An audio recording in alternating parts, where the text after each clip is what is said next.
Bonjour à toutes et à tous. Aujourd'hui je vous retrouve pour une nouvelle vidéo. Donc aujourd'hui j'ai décidé de vous parler de géographie égyptienne. Alors j'ai choisi ce thème-là parce qu'il me semble que en s'intéressant à quelques éléments de géographie égyptienne, on peut comprendre en fait un peu la manière de penser égyptienne, en tout cas comprendre quelques éléments. Donc ce qu'il faut comprendre, c'est que l'Égypte est un immense désert. Un désert donc, dans lequel rien ne pousse, où il fait chaud, et c'est un environnement qui est hostile, ou avec des animaux dangereux qui vivent. Et au milieu de ce territoire qui est très hostile, très peu propice finalement à ce que des gens vivent, au milieu donc, de ce désert coule un fleuve, le Nil. Finalement, c'est le Nil qui, en traversant ce désert, qui va apporter de l'eau et permettre à la végétation de pousser. Donc, le Nil va former une sorte d'oasis qui va pousser tout le long de son cours. En voyant les choses de cette manière-là, ça nous permet vraiment de comprendre l'importance qu'a le Nil pour les Égyptiens. Parce que, voilà, si on considère que vraiment l'Égypte est un désert, un lieu hostile, on comprend à quel point le Nil est porteur de vie. Sans lui, rien n'est possible. Aucune végétation ne peut pousser, donc aucune culture et par extension aucune civilisation ne peut exister dans ce territoire-là.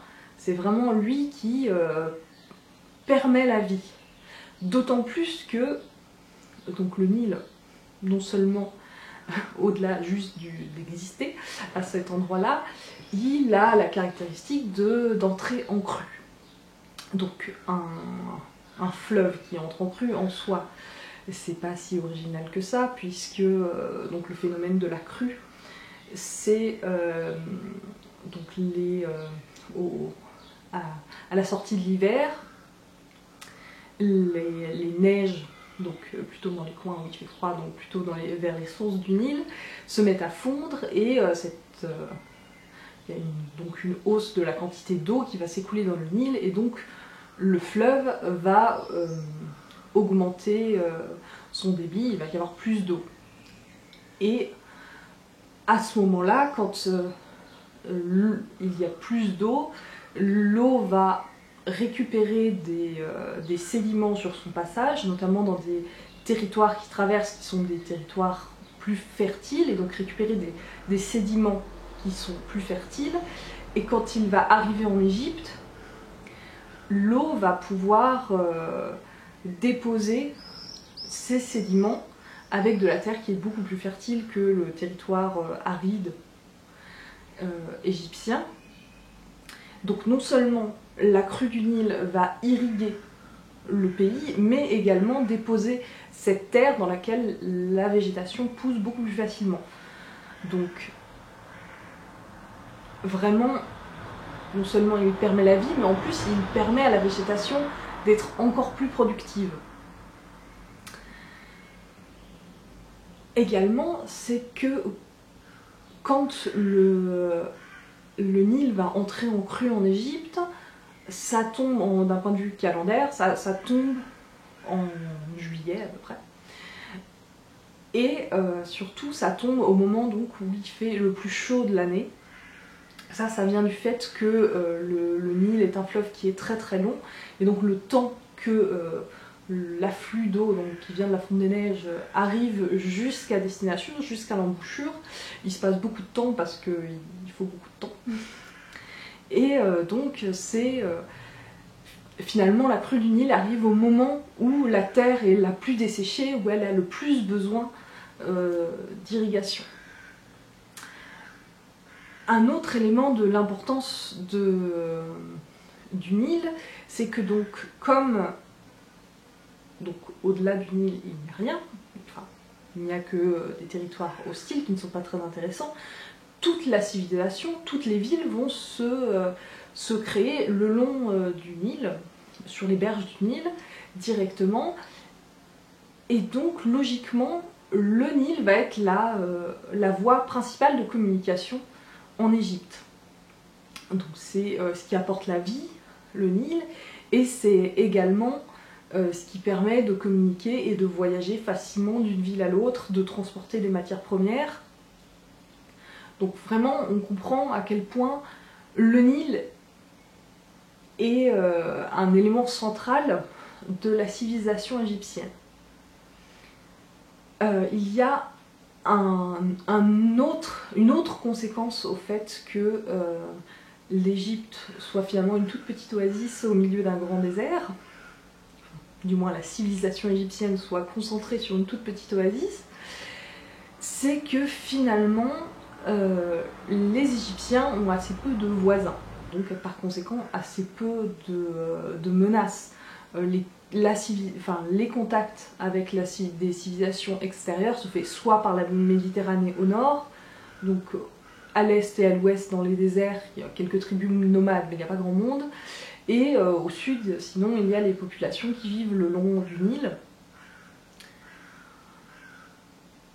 Ce qui fait que l'Égypte n'est pas vraiment un peuple de guerriers, il n'a pas besoin de beaucoup développer cette partie militaire pour se défendre. La nature finalement éloigne déjà une bonne partie des populations qui pourraient les menacer. Et également, les frontières de l'Égypte sont très naturelles. On ne va pas plus s'étendre à l'est et à l'ouest parce que c'est du désert, c'est pas très intéressant. Et au sud, naturellement, il y a la Méditerranée, donc l'Égypte reste dans ses frontières et a assez peu de volonté de conquête. Bien sûr, il y a certains pharaons qui ont des volontés de conquête, ça se fera du coup au sud, là où la frontière est la moins logique, et également vers l'extérieur, vers le Moyen-Orient.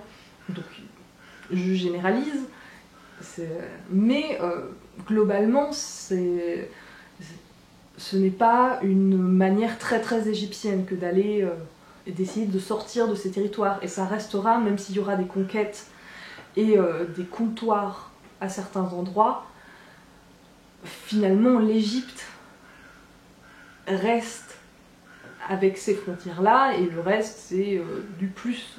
Mais même dans l'esprit égyptien, les frontières de l'Égypte restent inchangées, même si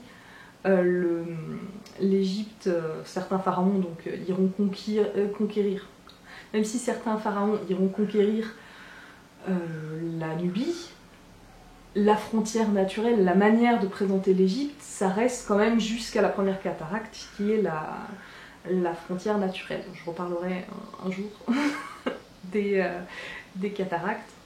Le fait que l'Égypte soit assez isolée peut aussi expliquer peut-être la stabilité de ce pays, puisque pendant 3000 ans, on a toujours le même système politique, un système religieux qui est, même s'il varie d'une ville à l'autre et qu'il est moins figé qu'il n'en a l'air, mais qui reste quand même relativement stable, et également d'un point de vue, voilà, que ce soit d'un point de vue politique, que ce soit d'un point de vue linguistique,